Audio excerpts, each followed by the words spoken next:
Hello everybody, how are you today? Como é que vocês estão? Everything is going well? Tudo tá indo bem? Beleza? Very good. Are you studying English? A lot? Are you sure? Estão estudando inglês, tem certeza? Bocadão? Very good. Come on. People, a gente tá conversando, né, sobre os tempos verbais, a função dos tempos verbais e tudo. Então, now we will talk about simple past tense, né? Vamos falar sobre o simple past ou passado simples, né, como vocês queiram, tá?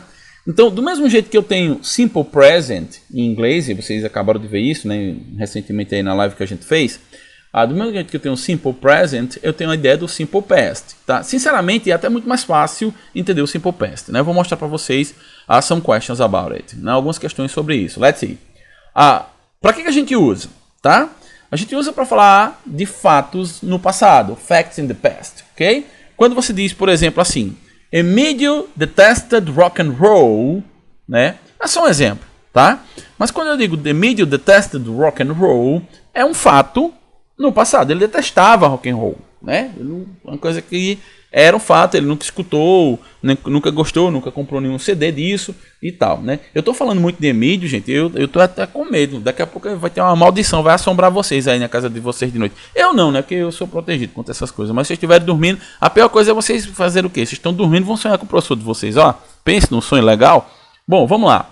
Então, do mesmo jeito que o simple present você usa para falar de fatos no presente, tá? Você usa o simple past para falar de fatos no passado. É um fato, ele não gostava, acabou. Pronto, tá? Let's see. You use simple past tense to talk about concluded actions. Você também usa ações que já acabaram, ações que estão concluídas. Quando você diz, for example, I finished my homework. Né? Ó, eu acabei meu trabalho, pronto, concluí uma ação. Então você vai dizer isso, I finished my homework. Então, você usa para fatos no passado e para ações, obviamente, que já acabaram, né? Passado, gente, come on, let's see. Então vamos lá. Vixe, Jesus do céu, que gota é isso aqui? Sai pra lá. Sai, ele não quer sair não. Aí eu acho que ele não gosta de rock and roll porque ele escuta desde a injeção. Vocês já ouviram desde a injeção? Olha ele escutando aí, ó. Desde a injeção. Vai pra lá, coisa feia. Homem, sai daqui. Eu não... Ixi, Maria. Gente, eu quero... Tá doido.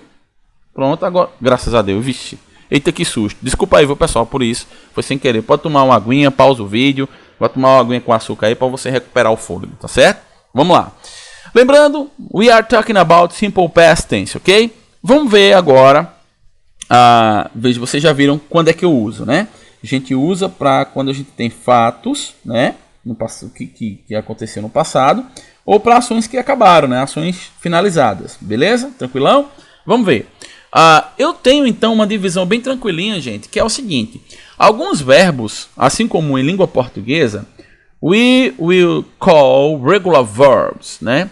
A gente vai chamá-los, né? A gente vai denominá-los de verbos regulares, tá? E quais são os verbos regulares? Olha, tá muito fácil aqui para vocês, né?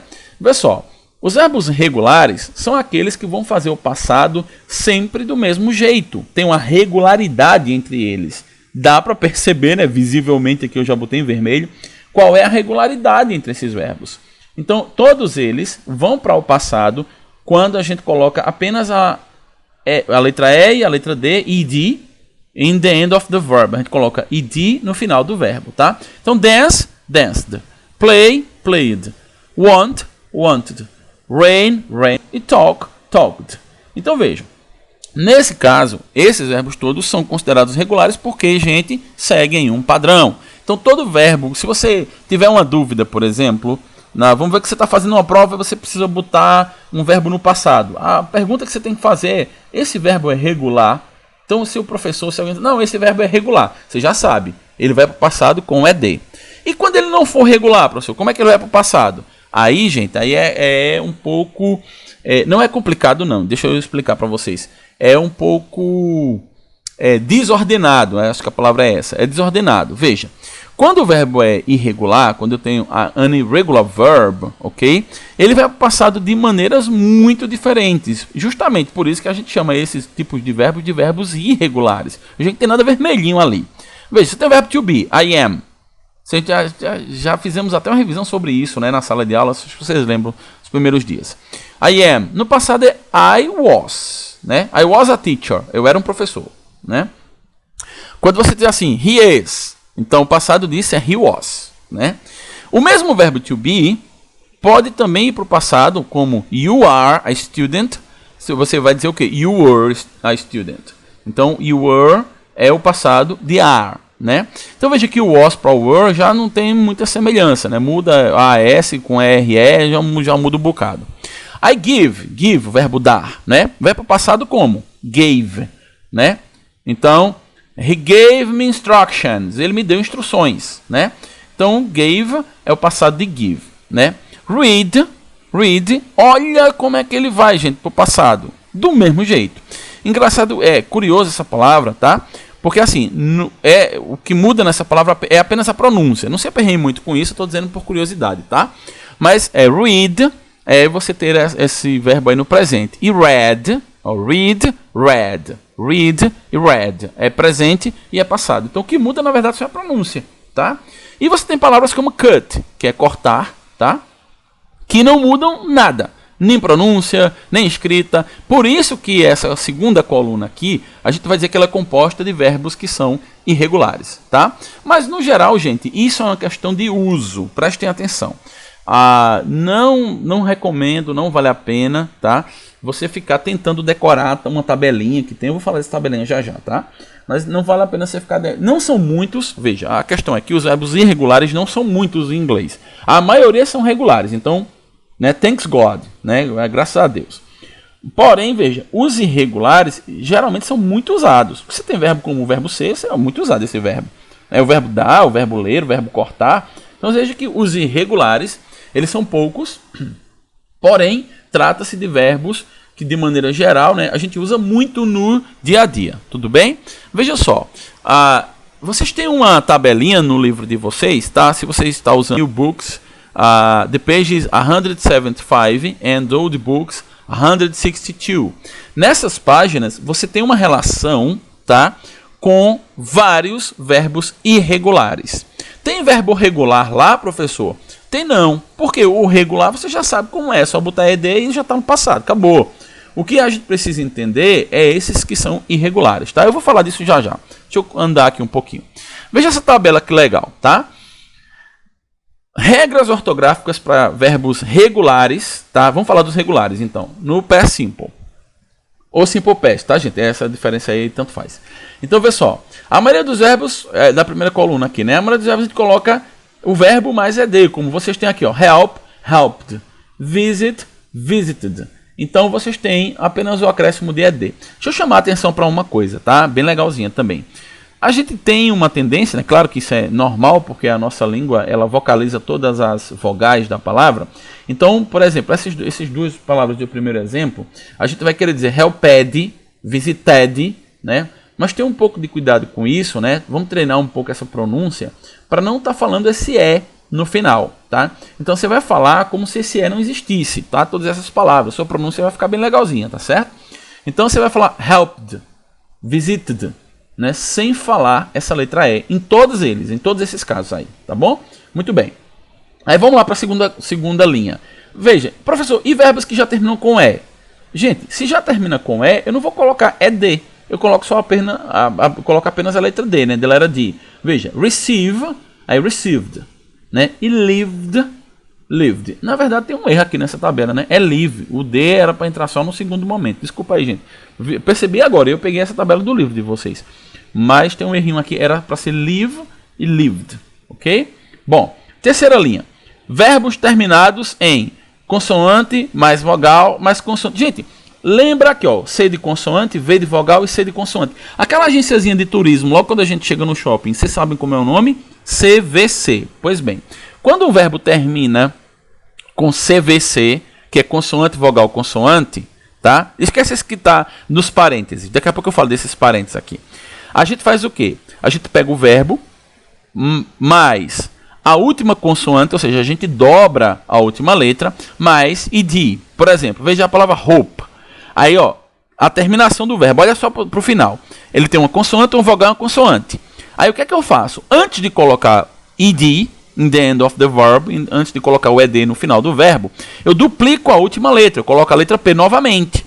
Então, hoped fica do mesmo jeito, eu pronuncio como se fosse um P só, mas é uma questão da estrutura da língua inglesa, tudo bem? Então, ó, prefer, né? Vocês têm o verbo prefer. Veja que tem F, que é uma consoante, tá? I, que é uma consoante, e R, que é uma consoante, FR, né? FR. Então, o que é que você faz? Terminou com consoante, vogal, consoante. Antes de botar o ED, você duplica, tá certo? A última letra e aí você coloca ED. Agora vamos voltar para os parênteses, né? Exceto quando esses verbos estão terminados com W, X e Y, tá? Por que, gente, isso acontece? É uma questão gramatical, tá? Primeira coisa é dizer isso para vocês, que a gramática ela prevê determinadas coisas que a gente precisa seguir. Uma outra coisa também é que geralmente esses verbos eles vão ter os que terminam com W, os que terminam com Y, apesar de serem consoantes, mas eles têm som de vogal, né? Quando você fala boy, boy, I, você fala o som de I, mesmo ele tendo um Y, né? Quando você diz assim, rainbow, né? Arco-íris, então termina com W, mas tem som de vogal. Por isso que não tem essa necessidade, né, de duplicar, né? Tem a palavra fix, que é o consertar, por exemplo, que é FIX, né? Que termina com X, aí essa realmente é uma questão que entra junto dessas particularidades aí, tá bom? Vamos lá. E aí, para a última linha aqui, tá certo? A gente tem verbos que terminam com consoante mais Y. Veja, cuidado. Quando ele só termina com Y, a gente bota o ED. Por exemplo, play, tá? Então fica played. Você bota um I e um D, um E e um D no caso, né? No final.